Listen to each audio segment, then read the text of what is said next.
Hello बच्चों, कैसे हैं आप? बच्चों, जैसे आपको पता है कि हमारा टॉपिक शुरू है मेंडल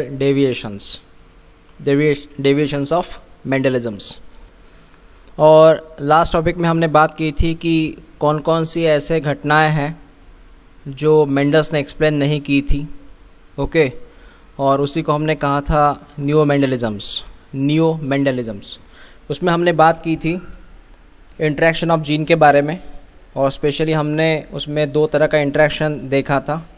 एक था हमारा इंट्राजेनिक इंटरेक्शन, एक था और दूसरा था इंटरजेनिक इंटरेक्शन। ओके, सो पहले हमें बात करनी पड़ेगी इंट्राजेनिक इंटरेक्शन के बारे में, और उसके कुछ एग्जाम्पल दिए थे। उसी एग्जाम्पल में जो पहला एग्जाम्पल था वो था इनकम्प्लीट डोमिनेंस। तो आज का जो हमारा टॉपिक है वो है इनकम्प्लीट डोमिनेंस, जो इंट्राजेनिक इंटरेक्शन का पार्ट था। ठीक है, तो शुरू करते हैं इस टॉपिक को। इनकम्प्लीट डोमिनेंस टॉपिक को, काफ़ी आईएमपी है ये। ओके, देखिए one by one. First point क्या कहना है इनका? In the incomplete dominant both the alleles का मतलब होता है कि वो बात कर रहे हैं बोथ द अलिल्स का मतलब एक होगा इसमें कैपिटल टी, एक होगा स्मॉल टी, ऐसे वो बात करना चाहेंगे। एक है कैपिटल टी, दूसरा small T, that is both the alleles of allelomorphic pair express themselves partially. Partially का मतलब होता है इनकम्प्लीट, पार्शियली का मतलब है हाफ। इनका ये कहना है जो इनकम्प्लीट डोमिनेंस है, इसमें जो डोमिनेंसी है वो टोटल नहीं है ना। जैसे मेंडल्स ने कहा था कि जो डोमिनेंट कैरेक्टर होते हैं वो कंप्लीट होते हैं, कंप्लीट। लेकिन ये केस में इनकम्प्लीट डोमिनेंस में, क्योंकि ये मेंडल्स के डेविएशन हैं जो मेंडल्स ने एक्सप्लेन नहीं किए थे, हम उनकी बात कर रहे हैं। Okay, yes. So incomplete dominance में ये जो कंप्लीट डोमिनेंस है, अब ये यहाँ पे आप इनकम्प्लीट बोल सकते हैं बिकॉज वो पूरी तरह से खुद को एक्सप्रेस नहीं कर रहा है। तो कैसे कर रहा है सर? वो कर रहा है partially, partially, half, not full, it's a half, that's partially. ठीक है, तो जो जीन्स है वो खुद को इनकम्प्लीट एक्सप्रेस कर रहे हैं, हाफली एक्सप्रेस कर रहे हैं। Okay, so one allele cannot suppress the expression of the other allele completely। बड़ा खूबसूरत सेंटेंस है ये, समझिए मेरे बात को। वन अलील का मतलब जानते हैं कैपिटल टी, तो कैपिटल टी क्या हुआ? That is a one allele. Okay, तो ये जो कैपिटल टी है कैनॉट सप्रेस, सप्रेस का मतलब होता है स्टॉप करना, we call it a stop. Suppress का मतलब है स्टॉप करना, रोकना। तो one allele that is capital T cannot suppress the expression of other. तो ये जो कैपिटल टी है ये स्मॉल टी को, है ना, स्मॉल टी के एक्सप्रेशन को नहीं रोक पा रहा है। तो one allele cannot suppress the expression of other allele. ये जो कैपिटल टी है ये स्मॉल टी के एक्सप्रेशन को क्या कर रहा है? रोक नहीं पा रहा है। यहाँ पे कैनॉट सप्रेस, कैनॉट सप्रेस का मतलब सीधा है रोक नहीं पा रहा। इसके पहले अगर हम मेंडल्स की बात करें, मेंडल्स में जो मेंडल्स ने एक्सपेरिमेंट दिए थे, जो रूल्स दिए थे, उसमें क्या कहा था उन्होंने कहा था ये जो कैपिटल टी है और एक स्मॉल टी है ना, यहाँ पे पूरी तरह से डोमिनेंट कौन है? कैपिटल टी है, क्योंकि कैपिटल टी ने स्मॉल टी को पूरी तरह से रोक के रखा था। कैपिटल टी ने, सेंटेंस को समझिएगा, यहाँ पे मेंडल्स के जो रूल थे उन्होंने कहा था कैपिटल टी ने स्मॉल टी को पूरी तरह से रोक के रखा था, इसलिए यहाँ पे कंप्लीट रिजल्ट आया, कंप्लीट डोमिनेंट हुआ। लेकिन अगर हम इनकम्प्लीट की बात करें तो वहाँ पे कुछ अलग से हो रहा है। कैपिटल टी स्मॉल टी को रोक नहीं पा रहा पूरी तरीके से एक्सप्रेस होने से, और स्मॉल टी जो है वो भी थोड़ा थोड़ा एक्सप्रेस होने की कोशिश कर रहा है। इसलिए यहाँ पे जो सेंटेंस बना कि one allele cannot stop the expression of other alleles. ठीक है, इसलिए रिजल्ट जो है, रिजल्ट कंप्लीट डोमिनेंट का नहीं मिलेगा, रिजल्ट कुछ बीच में मिलेगा। यस, कुछ तो भी बीच में रिजल्ट मिलेगा। जैसे एग्ज़ाम्पल मैं आपको यहाँ पे और एग्ज़ाम्पल देता हूँ। जैसे पहले हम मेंडल्स जी का एग्ज़ाम्पल देखते हैं, है ना। मान लीजिए 2 स्टूडेंट्स हैं या फिर 2 बॉयज़ हैं। इसमें से एक जो है वो है डी, ओके, और दूसरा मान लेते हैं हम ई, है ना। तो हुआ क्या, ये जो डी है ये खुद को काफ़ी डोमिनेंट समझता है। ये इसको आर लिखते हैं, इसको आर लिखते हैं। ये खुद को डोमिनेंट समझता है, हमेशा हमेशा आगे आगे करता है। ये जो डी है, डी नाम का स्टूडेंट है, ये हमेशा, स्टूडेंट बोलो या कोई बॉयज़ बोलो, ये हमेशा आगे आगे करता है। कोई दोस्त बोल दो, ठीक है, हमेशा आगे आगे करता रहता है, सुनता नहीं है किसी की, है ना। और स्पेशली आर की तो बिल्कुल नहीं सुनता, नेवर। तो आर हमेशा रिसेसिव रह जाता है, बिकॉज उसको बोलने का मौका नहीं देता। वो जो डोमिनेंट है, दैट इज़ अ डी, ये कभी आर को बोलने का मौका नहीं देता। तो आप जो आर है, आर हमेशा शांत रहता है। ये मेंडल के केस में हुआ। लेकिन अगर हम इनकम्प्लीट डोमिनेंट की बात करें, हम डेविएशन की बात करें, तो वहाँ पे ऐसा नहीं चलेगा। वहाँ पे क्या हो रहा है, ये जो डी है वो तो आगे आगे कर रहा, लेकिन ये जो आर है वो भी शांत नहीं बैठा हुआ। आर भी बीच बीच में कुछ ना कुछ बोल रहा है, और डी जो है ये आर को शांत नहीं कर पा रहा पूरी तरह से। आर को बोल रहा हो कि शांत रहे, तो भी आर शांत नहीं रह रहा है। ये है इनकम्प्लीट की बात, इनकम्प्लीट डोमिनेंसी की बात। तो यहाँ पे रिजल्ट कुछ अलग मिलेगा, ओके।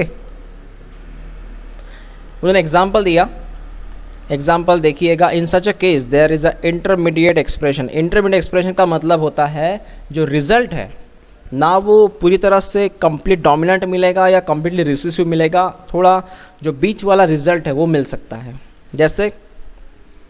जैसे अगर आप F1 की बात करते हैं, मैं F1 की बात कर रहा हूँ, मैं F2 की बात नहीं कर रहा, I am talking about F1। F1 में ना आपको कम्प्लीटली रेड कलर मिलेगा, ना कम्प्लीटली वाइट कलर मिलेगा।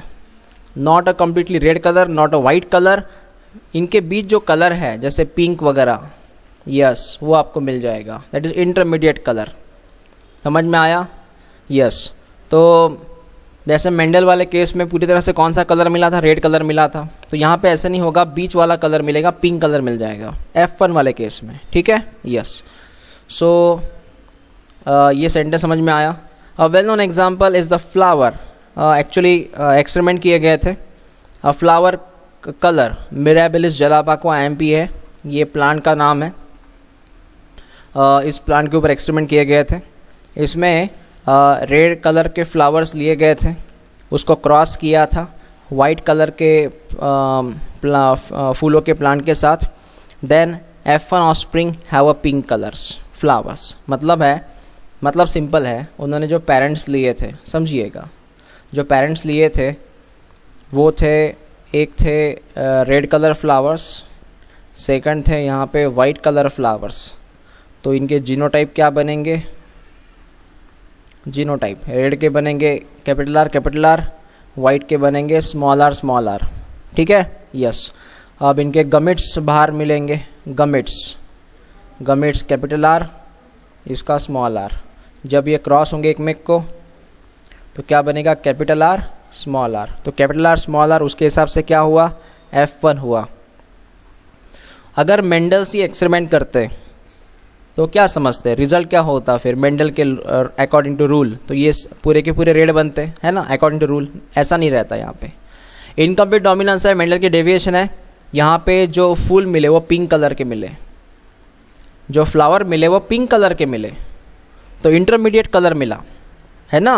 इसका मतलब है कि डोमिनेंसी पूरी तरह से एक्सप्रेस नहीं हुई, डोमिनेंसी पार्शियली एक्सप्रेस हो गई है, ये उसका मीनिंग है। That's incomplete dominance. Pink colour के फ्लावर मिले वहाँ पे। बात समझ में आ गई आपको? ओके। नेक्स्ट ये चार्ट है, जो चार्ट हमारे किताब में भी दिया है उन्होंने। इस चार्ट में आप 1 बाय 1 देख सकते हैं। पेरेंट्स है, ये एक रेड कलर के फ्लावर्स है, ओके। रेड कलर के flowers, they cross with the white colour flowers. This is the white colour flowers. After that when they got the result, okay, actually they shock. अब यहाँ पे pink colour तो नहीं है, हम दूसरा ही कलर यूज़ कर सकते हैं। So they got the pink colour here, उनको यहाँ पे कौन सा कलर मिला, पिंक कलर के फ्लावर मिले। ओके, ये था F1 के बारे में, ये था F1 के बारे में। और जब F2 की बारे में बात करते हैं तो F2 बड़ा सिंपल है, आपको पता है F1 क्रॉस करना पड़ता है, F1 का सेल्फिंग करना पड़ता है F2 जब मिलता है।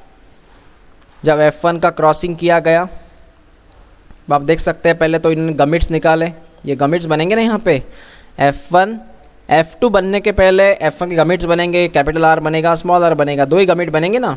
यस, इनमें मेल भी होगा, मतलब ये फीमेल है, और मेल भी होगा, दोनों सेक्सेस इसमें आते हैं। तो आप देख सकते हैं यहाँ पे इस तरफ मेल है, इस तरफ फीमेल है। तो मेल ये रहा कैपिटल R, ये स्मॉल r, गमिट सही है, इधर भी कैपिटल R स्मॉल r। जब इनका क्रॉसिंग होगा तो यहाँ पे रिजल्ट मिलेगा capital R that is a red colour, एक तरफ मिलेगा small r that is a white colour, मतलब रेड भी मिल गया वाइट भी मिल गया, क्योंकि वो प्योरली वैसे ही है। कैपिटल R होमोजाइगस है वो, तो रेड ही मिलेगा। स्मॉल r होमोजाइगस है तो वाइट ही मिलेगा। लेकिन यहाँ पे अगर हम बात करें तो ये है capital R small r that is the pink colour, यहाँ पर भी capital R small r that is the pink colour.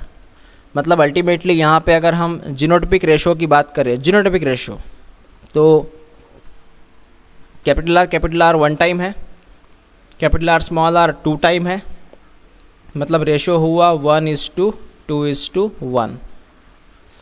अगर हम फिनोटाइपिक रेशो की बात करें तो 1 रेड है, ये आपको दिख रहा है, 1 रेड है, ये 2 पिंक है, 2 यहाँ पे पिंक है, और एक वाइट है, 1 वाइट है।